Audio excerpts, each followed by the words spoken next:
آمنت بالله وملائكته وكتبه ورسله واليوم الآخر والقدر خيره وشره من الله والبعث بعد الموت لا إله إلا الله آمنت بالله وملائكته وكتبه ورسله واليوم الآخر والقدر خيره وشره من الله والبعث بعد الموت لا إله إلا الله آمنت بالله وملائكته.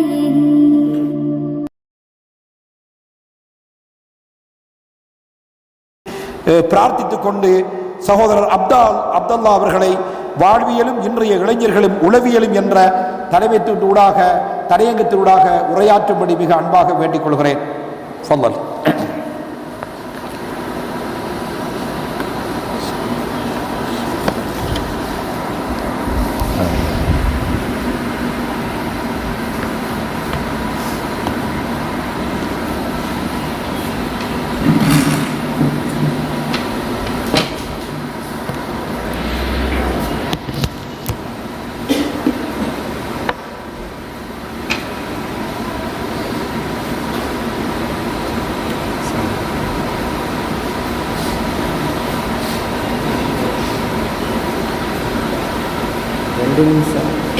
அவங்க வரட்டணும்.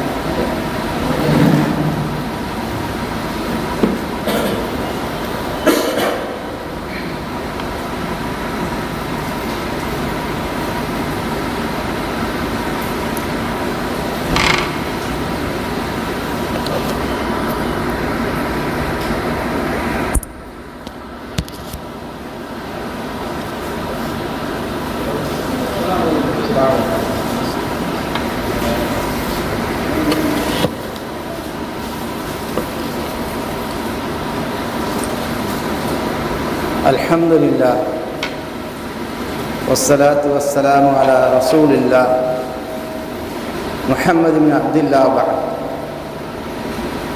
اللهم صل على محمد وعلى آل محمد كما صليت على إبراهيم وعلى آل إبراهيم إنك حميد مجيد. اللهم بارك على محمد وعلى آل محمد كما باركت على إبراهيم وعلى آل إبراهيم إنك حميد مجيد.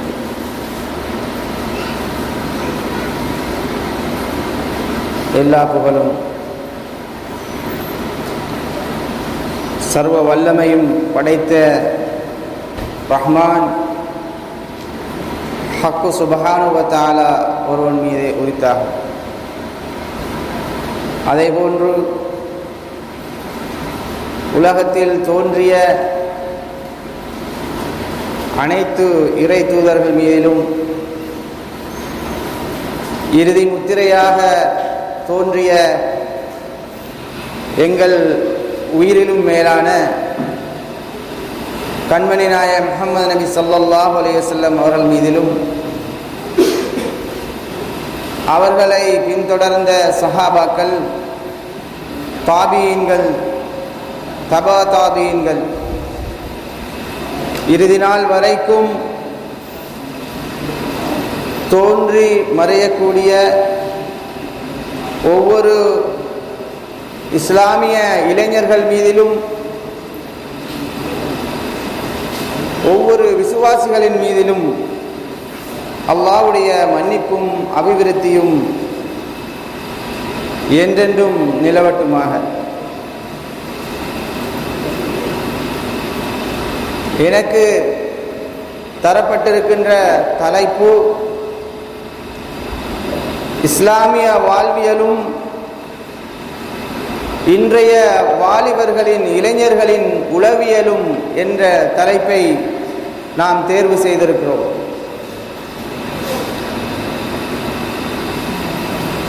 ஒரு வகையிலே இந்த தலைப்பை நோக்கும்போது ஒரு சிலருக்கு மயக்கமான ஒரு நிலை இருக்கலாம். இருந்த போதிலும் அதனை ஒரு சிறிய ஒரு விளக்கம் ஒன்று அதனை தேவைப்படுகிறது. வாழ்வியல் என்றால் நான் பிறந்தது முதல் மரணிக்கும் வரையும் உள்ள வாழ்க்கை திட்டத்தை இஸ்லாத்தின் மூலமாக நாங்கள் அனைவரும் கற்றிருக்கிறோம். ஆனால் உளவியல் என்றால் உள்ளத்திலே ஏற்படுகின்ற அந்த மாற்றத்தினால் மட்டும்தான் இஸ்லாம் எதிர்பார்க்கின்ற அந்த வாழ்வியல் முறையை நாங்கள் நடைமுறைக்கு கொண்டு வர முடியும். உள்ளம் சீர்கெட்டு விட்டதென்றால், உள்ளம் தூய்மை அடைவதிலிருந்து தூய்மை இல்லாத நிலையிலே அது இருக்கின்றதென்றால், அல்லாஹ் எதனை எம் மத்தியிலே எதிர்பார்க்கின்றானோ அதனை எங்களால் செயல்படுத்த முடியாமல் ஆகிவிடுகிறது. ஆகவே உள்ளம் என்பது மிகவும் கவனமாக மார்க்க அறிவுரைகளோடு பயணிக்க வேண்டிய ஒரு கட்டாய தேவை எல்லோருக்கும் இருக்கிறது. உள்ளத்தை நாங்கள் சீராக வைத்துக் கொண்டோம் இருந்தால் எங்களுடைய அனைத்து நடவடிக்கைகளும், எங்களுடைய வாழ்வியல் முறை, வாழ்க்கை முறை சீரானதாக அமைந்து விடுகிறது. இதை அல்லாஹ்வின் தூதர் ஸல்லல்லாஹு அலைஹி வஸல்லம் அவர்கள் அறிவிக்கக்கூடிய ஒரு செய்தி சஹீஹ் புகாரியிலே 52வது ஹதீஸாகவும் சஹீஹ் முஸ்லிமிலே 1599 செய்தியாகவும் இது பதியப்பட்டிருக்கிறது.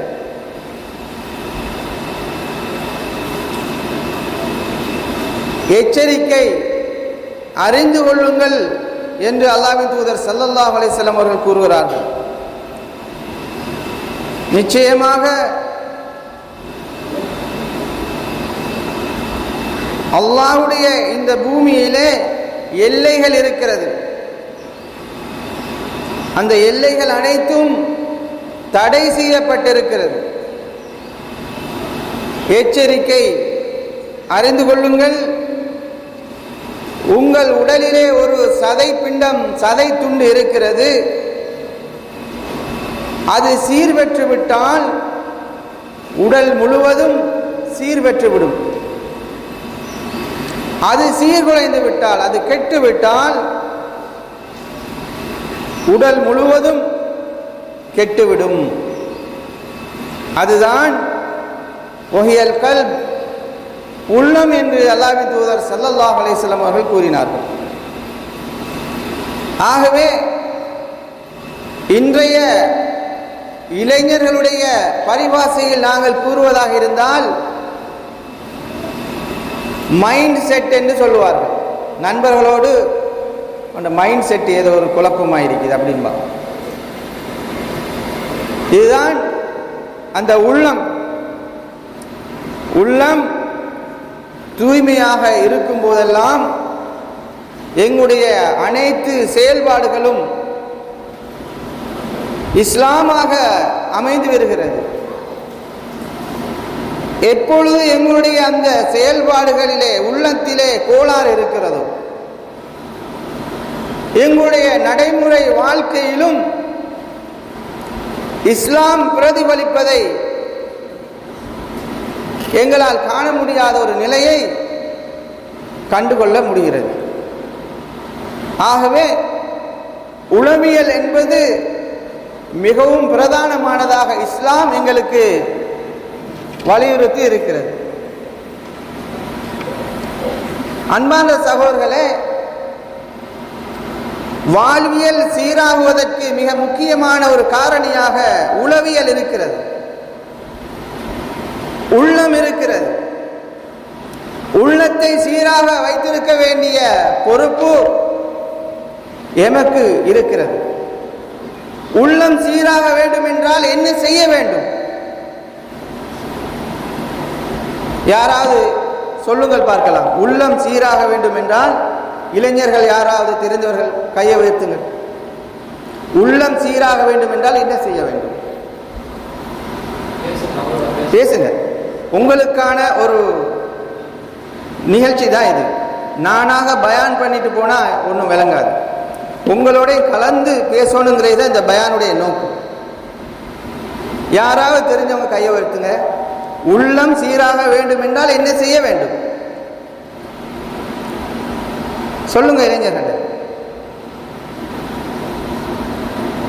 பிழையாகவும் இருக்கலாம், சரியாகவும் இருக்கலாம். பிழையாகி விடுமே என்று நீங்கள் இன்று பயந்தால் நாளைக்கு இந்த சத்தியத்தை சுமந்தவர்கள் நீங்கள்.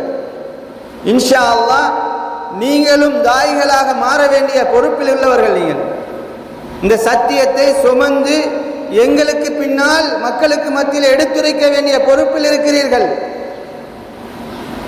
ஆகவே நீங்கள் யாராவது சொல்லுங்கள், பிரச்சனை இல்லை.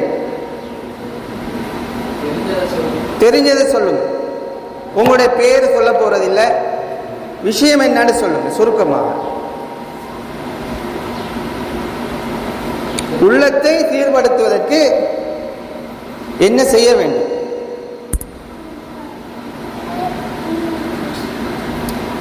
உள்ளம் சீர் வருவதற்கு நீங்கள் யாரும் சொல்லவில்லை, நான் சொல்றேன்.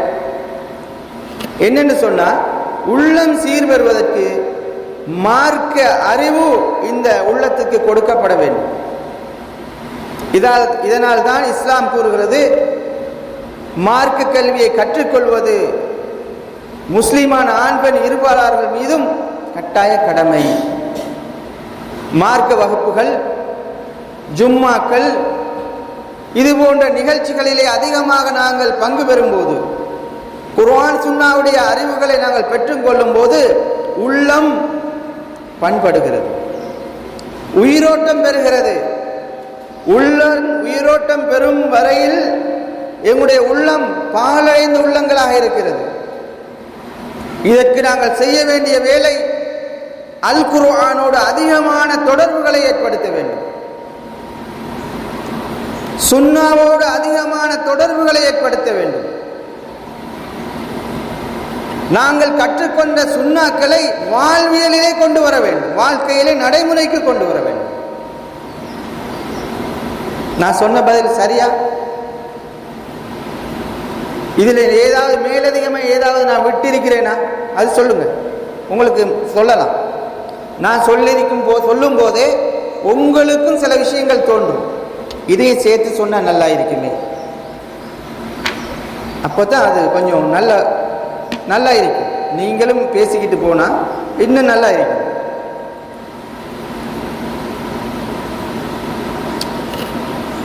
படையிலையா இருக்கும். ரைட். அப்ப நாங்கள் முதலாவது உயிரோட்டம் என்பது, அதைத்தான் நபி ஸல்லல்லாஹு அலைஹி வஸல்லம் அவர்கள் எந்த மார்க்க கடமைகளை ஏவினாலும் அது கடமையாக மட்டும் நபி ஸல்லல்லாஹு அலைஹி வஸல்லம் அவர்கள் கூற மாட்டார்கள். அதனை ஈமானோடு இணைத்துத்தான் கூறுவார்கள். ஒரு அண்டை வீட்டானோடு இருக்கக்கூடிய தொடர்பை சொல்லும் போது கூட அது வாழ்வியல் தான், நடைமுறையில் உள்ள விடயம் தான். ஆனால் ஒரு விருந்தினரை உபசரிக்கும் போது அல்லாஹ்வையும் இறுதி நாளையும் நம்பக்கூடியவர் என்று அங்கே ஈமானை அங்கே இணைப்பார்கள். எந்த ஹதீஸை எடுத்துக்கொண்டாலும் ஈமான் இணைக்கப்பட்டிருக்கும். ஏனென்றால் உள்ளத்தில் இருந்துதான் அனைத்து செயல்பாடுகளும் வெளியாகின்றன. ஆகவே உள்ளம் சீர்படுத்த வேண்டிய தேவை எல்லோருக்கும் இருக்கிறது. உங்களுக்கு மட்டுமல்ல, எனக்கும் இருக்கிறது. ஆகவே அன்பார்ந்த சகோதரர்களே, உள்ளத்தை சீர்படுத்துவதற்கு அல்லாஹ்விடத்தில் நாங்கள் அதிகம் பிரார்த்திக்க வேண்டும். எங்களுடைய தவறுகளை அல்லாஹ்விடத்தில் நாங்கள் அடிக்கடி பிரார்த்தித்து எங்களுடைய தவறுகளை யா அல்லாஹ் சீர்படுத்தி விடு. எங்கள் உள்ளத்திலே மற்றவர்கள் கூறுவதற்கு முன்னால் எங்களுடைய உள்ளத்திலே அதனை எங்களுக்கு ஊசலாடினால் நாங்கள் அதிலிருந்து தவிர்த்து கொள்ளலாம் என்ற பிரார்த்தனைகளில் அதிகம் நாங்கள் ஈடுபட வேண்டும். ஆகவே எங்களுடைய தவறுகள் கட்டாயம் சீர்திருத்தப்பட வேண்டும். சீர்திருத்தப்படுவதற்கு உள்ளம் சீர்திருந்த வேண்டும். நாங்கள் பார்க்கிறோம் அன்பார்ந்த சகோதரர்களே, அருமை சஹாபாக்களை எடுத்துக்கொண்டால் ரலியல்லாஹு அன்ஹு, தாபீன்கள், தபா தாபீன்கள், இவருடைய வரலாறுகளை நாங்கள் இன்று வரைக்கும் புகழ்ந்து கொண்டிருக்கிறோம். வாழ்வியல் மார்க்கமாக நாங்கள் எடுத்துக்கொண்டிருக்கிறோம் அவருடைய நடவடிக்கைகளில். ஏன் நபி ஸல்லல்லாஹு அலைஹி வஸல்லம் அவர்கள் சொன்ன விடயங்களை உலகத்திலே நடைமுறைப்படுத்தி காட்டிய சமுதாயம் என்றால் அந்த சஹாபாக்கள். உதாரணமாக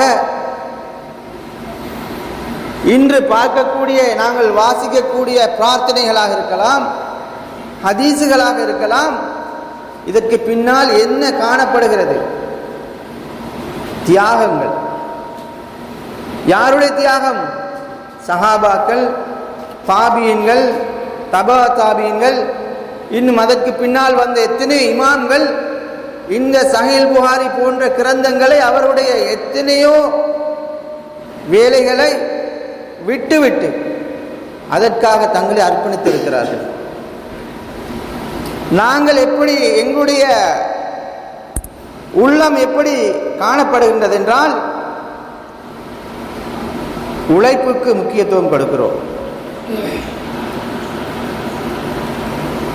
பகட்டான வாழ்க்கையிலே மற்றவர்களுக்கு காட்டுவதற்கென்ற உழைப்பை தான் அதிகமாக இன்றைய மனிதர்களுடைய அந்த உள்ளம் இருந்து கொண்டிருக்கிறது. நல்ல அழகான ஷர்ட் போட்டு இருக்க வேண்டும், நல்ல அழகாக ஆடை அணிந்திருக்க வேண்டும், அதனை குறை சொல்லவில்லை. அதற்காகவென்றே உழைப்புகளை அதிகமாக மேற்கொள்ளக்கூடிய இளைஞர் சமுதாயம் இன்று காணப்படுகிறார்கள். மற்றவர்களுக்கு பகட்டாக தன்னுடைய ஆடை அலங்காரத்தை காட்ட வேண்டும். ஒரு முஸ்லிமுடைய ஆடை எப்படி இருக்க வேண்டும்? எங்களுடைய உளவியல், ஒரு முஸ்லிமுடைய உளவியல் நிலை எப்படி இருக்க வேண்டும் என்றால், இந்த ஆடை அமைப்பை அல்லாஹ் பொருந்திக் கொள்வானா? அருமை சஹாபாக்கள் இப்படித்தான் சிந்தித்தார்கள். ஒழுக்கத்தை எடுத்துக்கொண்டால் அருமை சஹாபாக்கள் ஒரு சபையிலே எப்படியான ஒரு ஒழுக்கத்தை பேணி இருக்கிறார்கள். ஒரு உதாரணத்துக்கு நான் கூறுகிறேன். அருமை சஹாபாக்கள் எப்படி நடந்து கொண்டார்கள் என்பதை நாங்கள்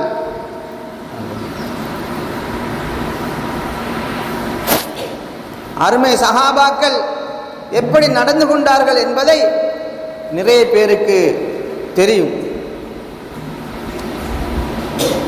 உங்களில் ஒருவர் இந்த சம்பவம் அதிகமாக கேள்விப்பட்டிருப்பீர்கள். உமர் ரலியல்லாஹு அன்ஹு அவர்கள் இருக்கக்கூடிய ஒரு சபையிலே சிறுவனாக இருக்கக்கூடிய இப்னு உமர் ரலியல்லாஹு அன்ஹு எப்படி நடந்து கொண்டார்கள் என்ற ஒரு சம்பவம் அனைவரும் கேள்விப்பட்டிருப்பீர்கள். அந்த சம்பவம் யாருக்கு தெரியும்? இதில் கையை வைத்துங்க பார்ப்போம். ஒரு மரத்தை பற்றி ஒரு கேள்வி கேட்டார்கள் நபி ஸல்லல்லாஹு அலைஹி வஸல்லம் அவர்கள். அதிலே ஒரு அழகான ஒரு ஒழுக்கம் அந்த இப்னு உமர் ரலியல்லாஹு அன்ஹு அவர்கள் இருந்து நாங்கள் கற்றுக்கொள்கிறோம். அந்த சம்பவத்தை தெரிந்தவர்கள் யாராவது எழுப்பி சொல்லுங்கள்.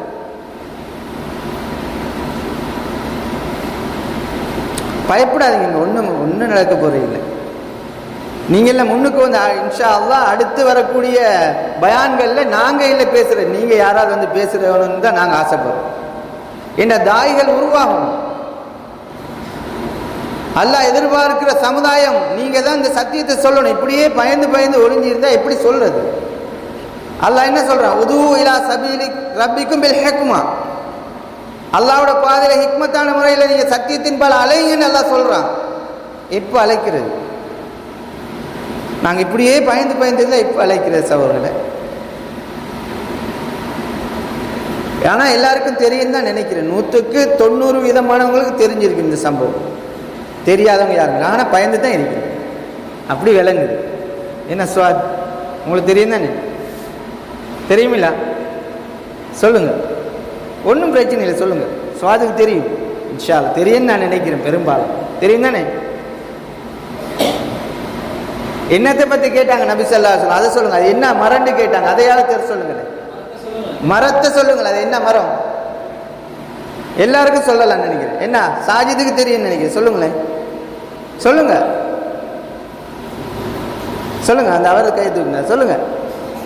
என்ன மரம்னு சொல்லுங்க, மரத்துல பேரை சொல்லுங்க.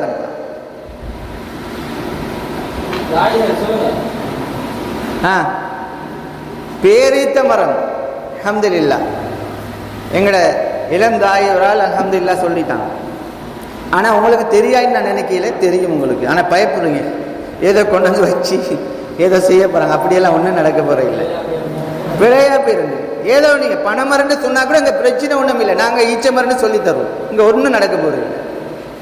நீங்கள் பனைமரன்னு சொன்னாலும் சரி, தென்னை மரன்னு சொன்னாலும் சரி, சரியா? பிழைகளை திருத்துகள். நான் கூட இந்த இடத்துல பேசும்போது பிழை விடலாம், அது உங்களுக்கு திருத்துற உரிமை இருக்கு.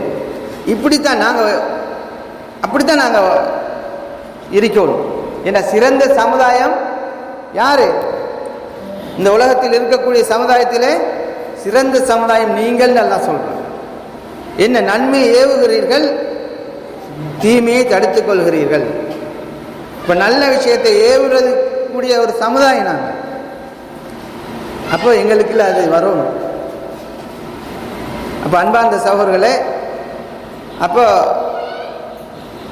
ஈச்ச மரம், பேரீச்ச மரம் எதுக்கு? ஒரு முஸ்லிமுக்கு உதாரணம் சொன்னாங்க நபி ஸல்லல்லாஹு அலைஹி வஸல்லம். அந்த வரலாறு பெரிய வரலாறு.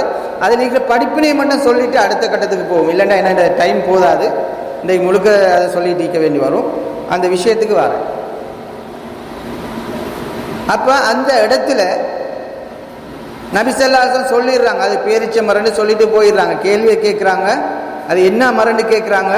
யாருமே சஹாபாக்கள் சொல்ல இல்லை, அமைதியாக இருந்துடுறாங்க. எல்லாரும் போனதுக்கு பிறகு இப்னு உமர் ரலியல்லாஹு அன்ஹு சொல்றாங்க, எப்படி அழகான பண்புண்டு பாருங்க. அந்த சஹாபாக்கள், அந்த சமுதாயம் எப்படி அதை வளர்த்து, அந்த அப்படி வார்க்கப்பட்டவங்க சொல்றாங்க, என்னுடைய தந்தையே எனக்கு தெரியும் அது என்ன மரம்னு. ஏற்கனவே கேட்கும்போது அல்லாஹ்வுடைய தூதர், ஆனால் நான் சொல்ல இல்லை என்று சொன்ன தெரியுமா? அதில் பெரும் பெரும் சஹாபாக்கள், பெரியவர்கள், வயதில் மூத்தவர்கள் அதில் இருந்ததால எனக்கு அதை சொல்லிக்கொள்றதுக்கு எனக்கு விருப்பம் இருக்கையில், அதை சொல்லிக்கொள்ள முடியாமல் இருந்து என்று அவங்களுக்கு அந்த கௌரவம், அவங்களோட கௌரவத்தை பாதிக்கக்கூடியதாக அது அமைஞ்சிரும். அப்படின்னு ஒரு பெரும் சஹாபாக்கள், பெரியவர்களுக்கு அந்த இளம் வயதில் இருக்கக்கூடிய அந்த சஹாபி எந்த அளவுக்கு அந்த கண்ணியத்தை பேணி நடந்தார்கள் என்பதை பாருங்க. எவ்வளவு பெரிய ஒரு அழகிய முன்மாதிரி. இன்றைக்கு நாங்களா இருந்தா எங்கட மைண்ட் செட் எப்படி இருக்கு? எங்கட உளவியல் நிலைமை டக்குன்னு பாஞ்சு விழுந்து எனக்கு தெரியும் அப்படி சொல்லிடுவோன்னு நினைச்சு நீங்க சொல்லாம இருக்கிறீங்களும் தெரியல. நீங்க சொல்லுங்க, நான் சொல்றேன். மற்ற விஷயங்கள்ல அதாவது கேட்கும் போது நீங்க சொல்லத்தானே போவேன். அதுக்காக எல்லாத்துக்கும் அந்த நிபந்தனை நீங்க எடுத்துக்கொள்ளாதீங்க. அவங்களோட ஒரு முன்மாதிரியை நான் சொல்றேன். எனக்கு அவங்க தெரிஞ்சிருந்தும் சொல்லாம என்ன செய்யறாங்கன்னு சொல்லி தெரியுமா? அவங்களுக்கு கண்ணியம் தரக்குறைவாக போயிடுமேன்னு சொல்லி நான் மரியாதைக்காக நான் சொல்ல இல்லை.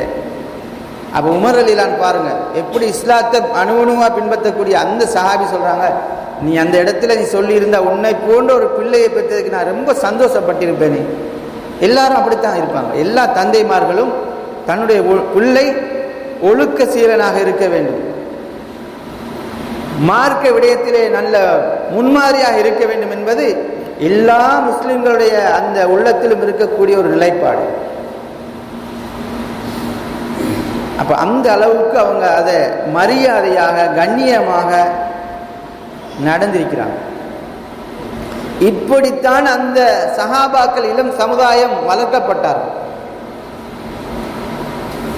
இப்படித்தான் எங்களுடைய நிலைப்பாடும் இருக்க வேண்டும்.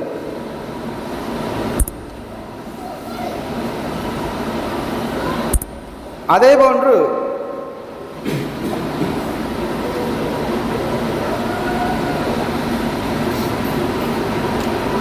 ஒரு ஹதீஸ் வருகிறது, மல்லம் யர்ஹம் சைரனா வயரிஃப் ஹக்க கபீரனா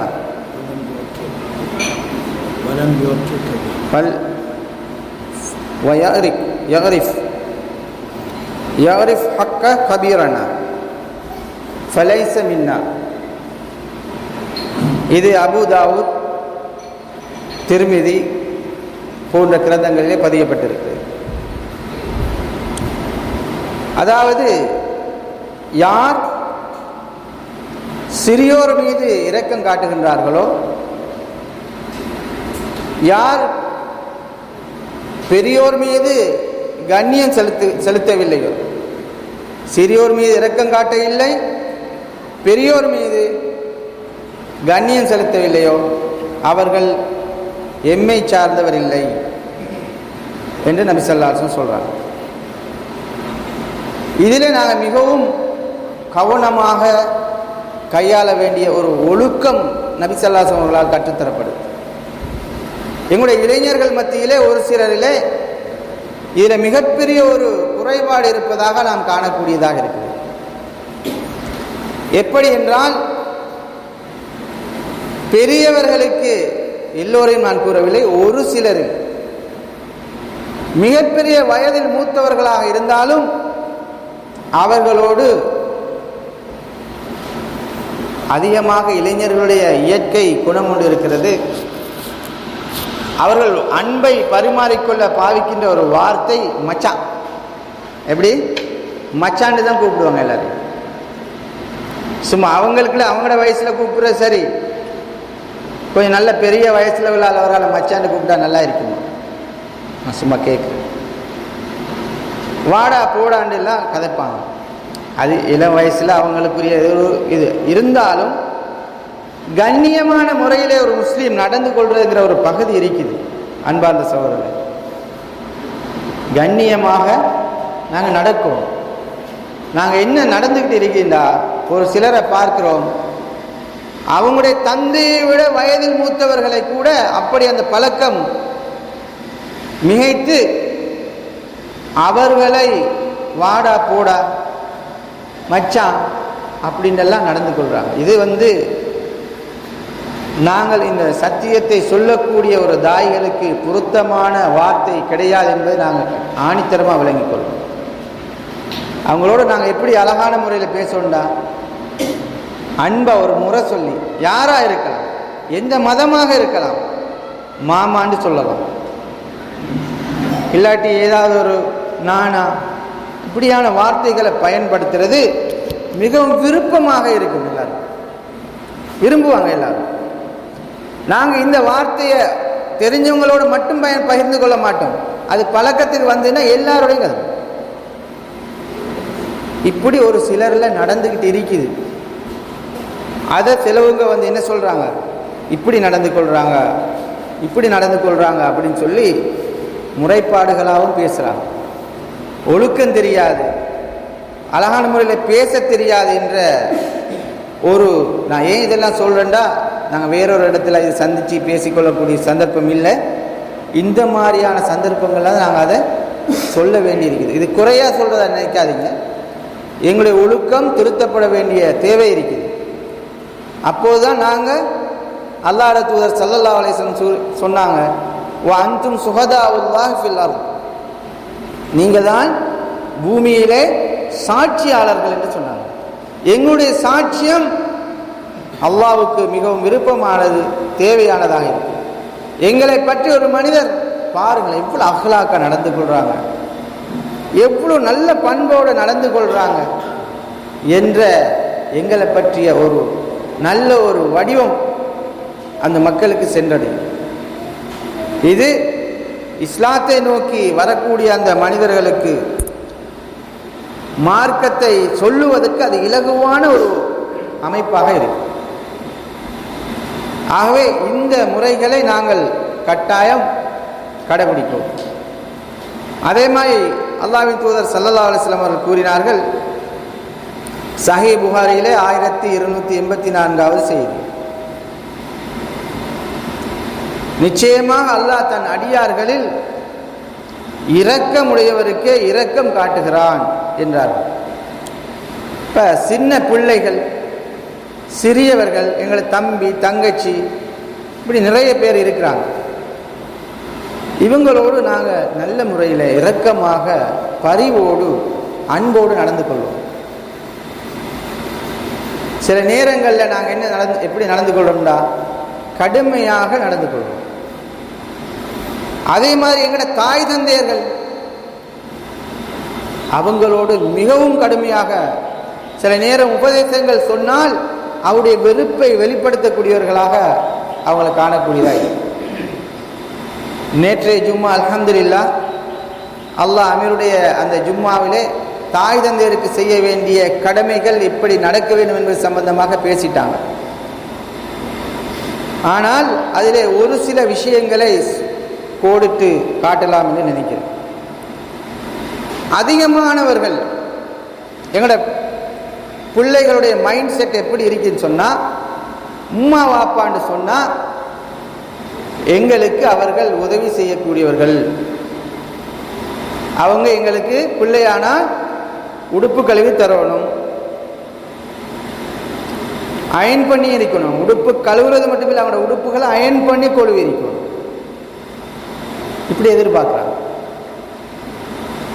சில நேரம் லைட்டாக ஊற்றி அந்த கோபம் வரை வந்துடும், யார் இது கழுவுனே அப்படின்னு அந்த தாய் தகப்பன் மீது எரிந்து விழக்கூடிய ஒரு நிலையை நாங்கள் காண்கிறோம்.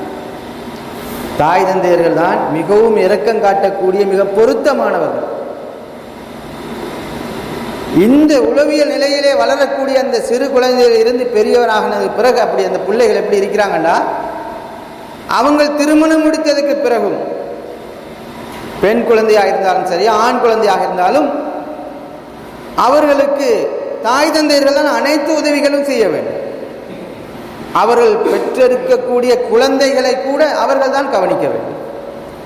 அவர்கள் வயோதிபர்களானால் என்னுடைய ஆடைகளை நான் கழுவிக்கொள்ளலாமே என்று கூட இளைஞர்களுடைய அந்த மைண்ட் செட், அதாவது உளவியல் நிலை இல்லை அதிகமானவங்களுக்கு. எந்த அளவுக்குண்டா, தாய் தந்தையர்கள் தான் உணவு கொடுக்க வேண்டும், அவர்களுக்கு ஆடை கொடுக்க வேண்டும், குழந்தைகள் பெற்றால் அவர்களுடைய அந்த குழந்தைகளையும் கவனிக்க வேண்டும். மொத்தத்தில் சொல்றேன்னு சொன்னால் அந்த வீட்டில் இருக்கக்கூடிய வேலைக்காரனும் வேலைக்காரியாகவும் தாய் தந்தையர்கள் பார்க்கப்படுகிறார்கள். இந்த நிலை முஸ்லிம்களுடைய இன்றிலிருந்து நாங்கள் அதனை மாற்றிக்கொள்ள வேண்டும். அன்பார்ந்த சகோதரர், அவர்களுக்கு செய்ய வேண்டிய கடமைகள் நிறைய இருக்கிறது. எத்தனையோ வரலாறுகளின் மூலமாக நாங்கள் அதனை படிப்பினை பெறலாம். உங்களுக்கு தெரியும், குகைக்குள்ளே ஒதுங்கிய அந்த 3 நபர்கள், ஒரு மனிதர் தன் தாய் தந்தைக்காக எந்த அளவு தன்னுடைய தியாகங்களை மேற்கொண்டிருக்கிறார். அவர்களுக்கு செய்ய வேண்டிய எத்தனையோ கடமைகள் இருக்கிறது. இந்த வரலாறுகள் எல்லாம் முழுமையாக சொல்வதற்குரிய நேரம் போதாது. அந்த அளவுக்கு தாய் தந்தையருக்கு நாங்கள் செய்ய வேண்டிய கடமைகள் இருந்து கொண்டிருக்கிறது. இப்படி பழகக்கூடிய அந்த இளைஞர்கள் எப்படி நடந்து கொள்கிறார்கள் என்றால், காலப்போக்கில் தன்னுடைய மனைவியும் அந்த வேலைக்காரியை போன்றுதான் அவர்கள் வீட்டிலே வைத்திருக்கிறார்கள். திருமணம் முடித்ததென்றால் சாதாரணமாக வீட்டில் அல்லாஹ்வின் தூதர் ஸல்லல்லாஹு அலைஹி வஸல்லம் அவர்கள் எப்படி நடந்து கொண்டார்கள் என்றால், வீட்டு வேலைகளிலே ஆயிஷா ரலியல்லாஹு அன்ஹா அவர்கள் அறிவிக்கிறார்கள், அனைத்து வேலைகளும் அவர்களோடு இணைந்து செய்து கொடுப்பார்கள். இந்த நிலையில் நாங்கள் இருக்கிறோமா? மாற்றம் வர வேண்டும். நாங்கள் தாய் தந்தையருக்கு உதவி செய்ய வேண்டும்.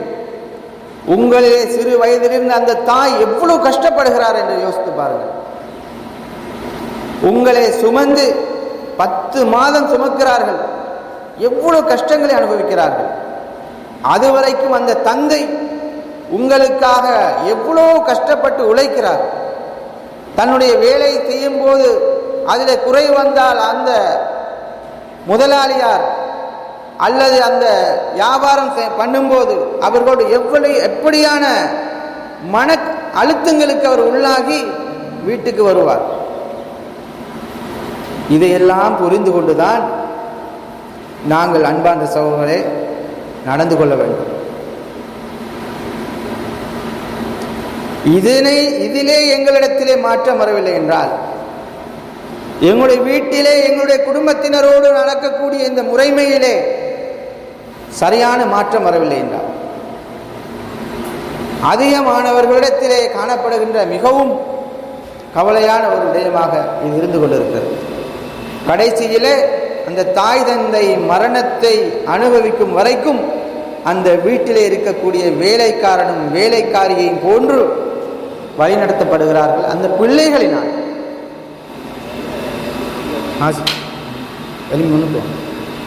சாஞ்ச தூக்கம் இதை மிகவும் முக்கியமாக கவனிக்க வேண்டும் அன்பார்ந்த சகோதரர்களே. அவர்களுக்கு கொடுக்க வேண்டிய நிறைய உரிமைகள் இருக்கிறது, செய்ய வேண்டிய கடமைகள் இருக்கிறது. ஆகவே நாங்கள் இந்த விடயத்திலே மிகவும் கவனமாக இருக்க வேண்டும்.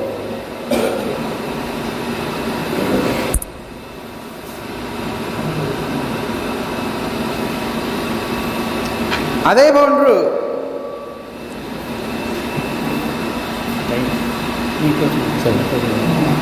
ஜுரைஜ் என்ற ஒரு மனிதருடைய வரலாறு எல்லோரும் கேள்விப்பட்டிருப்பீர்கள். அந்த வரலாறை முழுமையாக கூற முடியாது, ஆனால் அதில் இருக்கக்கூடிய படிப்பினையை மட்டும் நான் கூறிவிட்டு செல்கிறேன். ஜுரைஜ் ரலியல்லாஹு அன்ஹு, அதாவது நபி ஸல்லல்லாஹு அலைஹி வஸல்லம் அவர்களுக்கு முன்னால் வாழ்ந்த ஒரு மனிதர். அவருடைய வரலாறு தெரிந்தவர்கள் கையை உயர்த்துங்கள். கேட்க மாட்டேன், கையையாவது உயர்த்துங்கள். வரலாறு சொல்ல தேவையில்லை, சொல்ல சொன்னால் யாருக்கு சொல்ல மாட்டீங்கன்னு விளங்குது. தெரியுன்னு சொல்கிறாள்க, அந்த வரலாறு நான் படிச்சிருக்கிறேன் அப்படின்னு சொல்கிறாள்க. ஏன்னா அப்போ தான் நான் சுருக்கம் அந்த விஷயத்துக்குள்ளே போகலாம். ஜுரைஜ் ஆண்ட மாஷா அல்லாஹ். ஆனால் மற்றவங்க கற்றுக்கொள்ளுங்க, அது கட்டாயம் நல்ல ஒரு படிப்பினையான ஒரு வரலாறு தெரியுமா. எத்தனையோ விஷயங்கள் அதில் படிப்பினை இருக்கு. அல்லாஹ் எல்லோருக்கும் அதில் அது சிந்திக்கும் போது அந்த ஜுரைஜ் ரலியல்லாஹு அன்ஹு இடத்திலே ஒரு சந்தர்ப்பத்திலே அவர்கள் தங்களுடைய அந்த வணக்கஸ்தலம், அந்த வணங்கக்கூடிய அந்த சின்ன ஒரு கூடாரம் ஒன்று இருந்தது, அதுக்குள்ள போகிறாங்க. போகிற நேரம் தாய் வரும்படி ஒரு வேலைக்காக அழைக்கிறாங்க. ஆனால் அவங்க போனது அல்லாஹ்வை தொழுகிறதுக்காக, வணக்கம் செய்கிறதுக்காக. ஒரு இளைஞனாக இருந்து அந்த அவங்களில் மிகப்பெரிய ஒரு படிப்பினை இருக்கு. இளைஞர்களாக இருந்து எப்படி தங்களுடைய காலங்களை அவங்க செலவழித்தாங்க, எந்த அளவுக்கு என்றால் தனக்குண்டு ஒரு சின்ன கூடாரம் ஒன்றையும் அமைச்சு அல்லாஹ்வுக்காக வேண்டி அதுக்குள்ள வணக்கம் செய்கிறது. சுப்ஹானல்லாஹ். இன்றைக்கு யாராவது அப்படி இருக்கிறாங்களா இளைஞர்கள்? அந்த மைண்ட் செட் இருக்குதா? இப்போ நானும் நீங்களும் கேள்வி கேட்க வேண்டிய தருணம் இது. அப்படி இருக்கக்கூடிய நேரத்தில் தன்னை தாயை அழைக்கிறாங்க. ஒன்று அல்லாஹ்வுக்கான அழைப்பு தொழணுன்னு அவங்க போகிறாங்க, தாய் அழைக்கிறாங்க ரெண்டு வேலைக்காக வாண்டு. ரெண்டு போராட்டத்தில் அவங்க எது மிகைக்குதுன்னு தெரியுமா? எது மிகைக்குது? அல்லாஹ்வை வணங்க வேண்டும் என்ற அந்த வணக்கத்திற்கு தான் முக்கியத்துவம் கொடுத்தாங்க. ஆனால் அந்த தாய் கவலையோடு ஒரு சாபம் விடுறாங்க, இந்த மகன் ஒரு விபச்சாரி அடையும் வரைக்கும் அவர் மரணிக்கக்கூடாது. சொல்லக்கூடாது, ஆனால் சொல்லிட்டாங்க. அந்த அளவு கவலைப்படுறாங்க. பாரு, நாங்கள் இன்றைக்கு யோசிக்கணும், எங்கட நிலைப்பாடு நாங்கள் எப்படி இருக்கிறோம், எங்கட தாய் தகப்பன் என்ன மாதிரி அழைக்கும் போது நாங்கள் எப்படி நடந்து கொள்வோம்.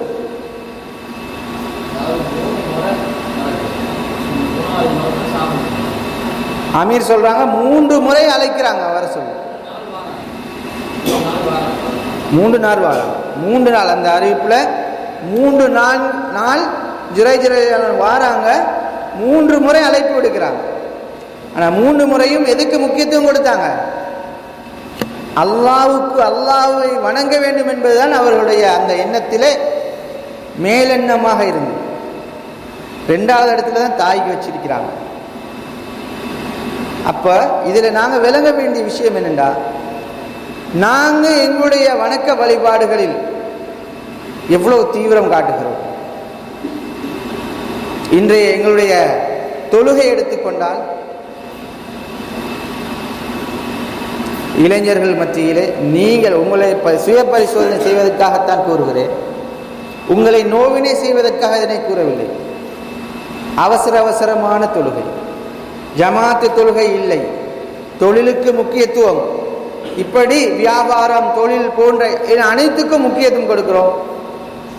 நேரம் வந்துவிட்டால் லுஹரை அசருடைய நேரத்துக்கு இணைக்கக்கூடிய அளவுக்கு பிற்படுத்தி அவசரமாக தொழுதுவிட்டு செல்லக்கூடிய இளைஞர்களை அதிகமாக காணக்கூடியதாக.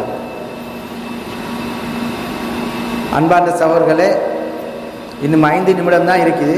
நிறைய விஷயங்கள் பேச வந்தது.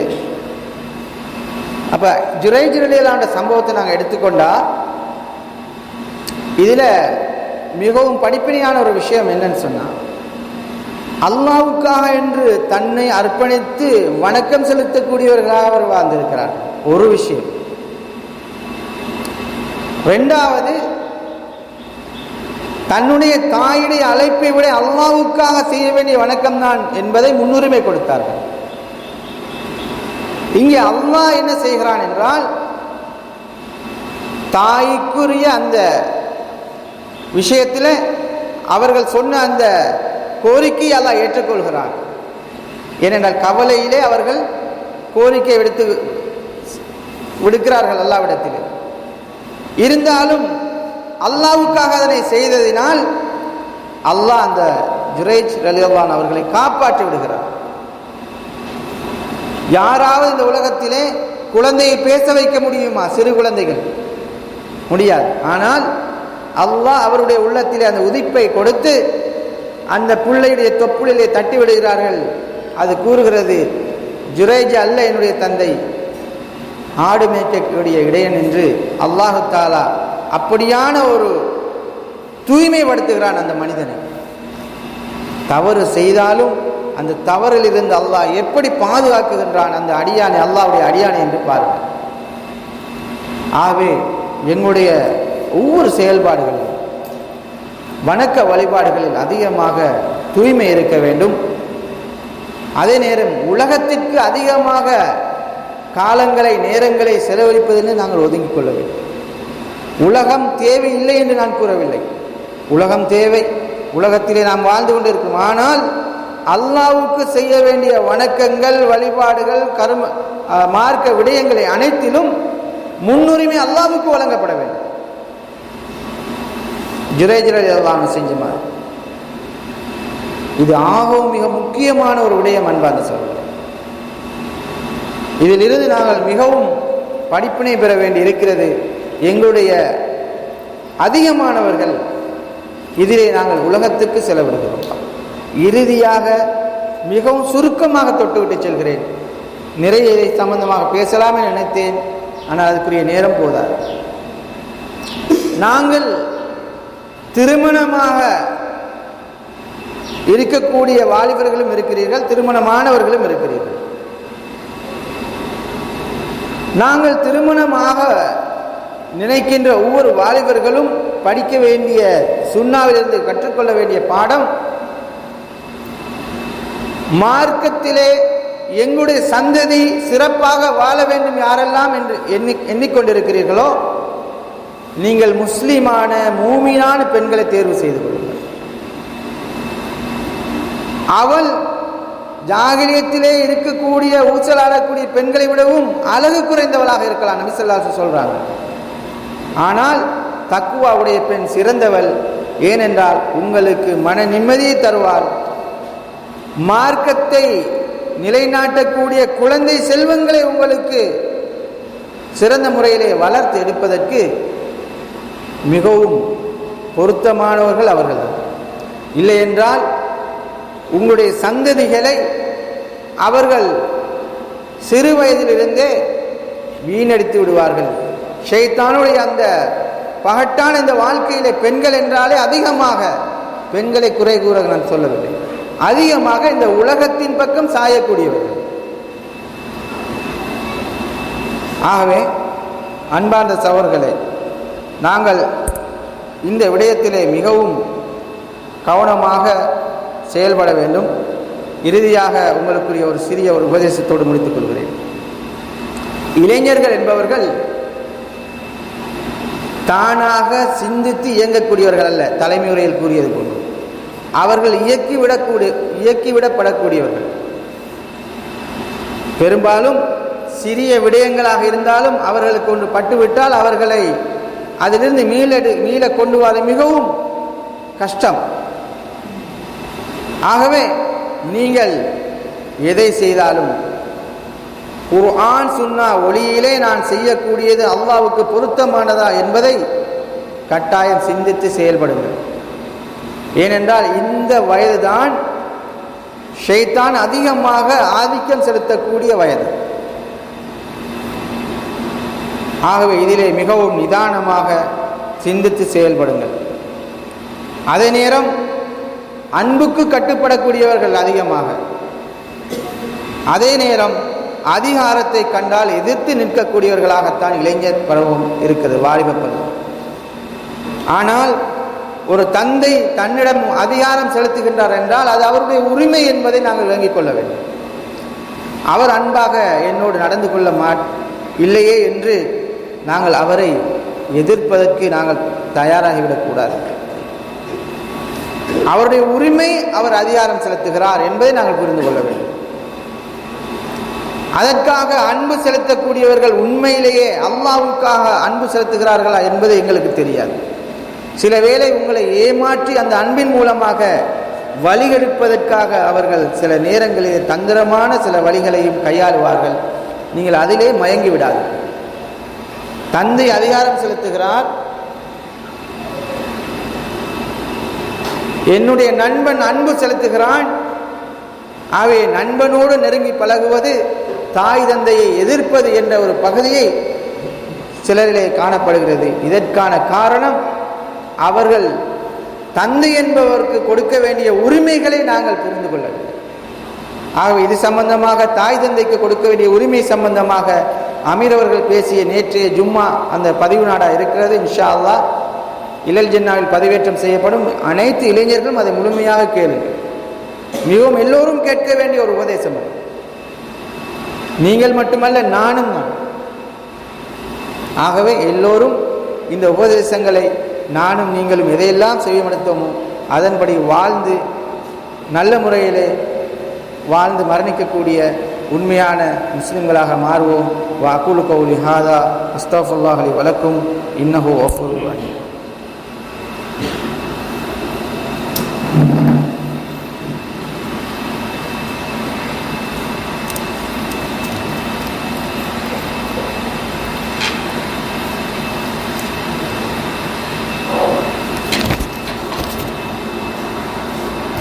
இதுவரை நேரமும் அல்லாஹ்வுடைய கிருபையினால் இஸ்லாம் கூறும் வாழ்வியலும் இன்றைய இளைஞர்களின் உளவியலும் என்ற தலையத்தின் ஊடாக